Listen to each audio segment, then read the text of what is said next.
பேர் முள்ளட்டை. நான் அன்னைக்கு உங்களுக்கு ஒரு நிறைய காட்டினா அது வந்து ஒன்றுக்குமே பிரயோஜனப்படாது, அதை ஒன்றும் செய்யலாது. இது வந்து ஒரு 100 ரூபா 150 ரூபா போகும். ஒரு அட்டை வந்து 100 ரூபா 150 ரூபா அப்படி தான் எடுக்கிறாங்க. இது என்ன செய்யறாங்கன்னு எனக்கு தெரியல. ஏன்னா இது கொஞ்ச நேரம் தண்ணிக்க வச்சிருந்தாலே அந்த வீணி தன்மையாக வந்துருங்க. வள்ளத்தில் தூக்கி நாங்கள் வச்சோம்டா இந்த வீணி மடிச்ச மாதிரி வந்துடும். இந்த மட்டையை பாருங்க, இது முள்ளா இருக்கிறபடியா தான் இதுக்கு பேர் முள்ளட்டை.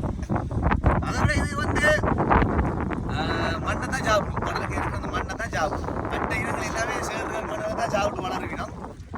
இந்த அட்டையை பார்த்தீங்கன்னா உங்களுக்கு ரொம்ப வித்தியாசமாக இருக்கு. ஏன்னா புள்ளியாக கிடக்கு பாருங்க, வழியாக பாருங்க.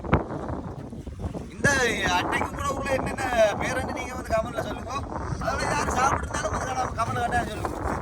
இந்த மாதிரி வீடியோக்கள் நீங்கள் டெய்லி பார்க்கணும்னா சேனலை வந்து சப்ஸ்கிரைப் பண்ணி வைங்க. விசேஷமான வீடியோக்கள் வருமா இங்கே பாருங்க. இந்த அட்டையில் ஒரு சின்ன நட்சத்திரம் ஒன்று இருக்கு பாருங்க. இங்கே பாருங்க, இந்த நட்சத்திரத்தை அளவு பார்த்தீங்களா? இதான் அந்த நட்சத்திர மீன். வெறும் சின்ன பார்த்தீங்கன்னா உங்களுக்கு தெரியும். ஓகே மக்களே.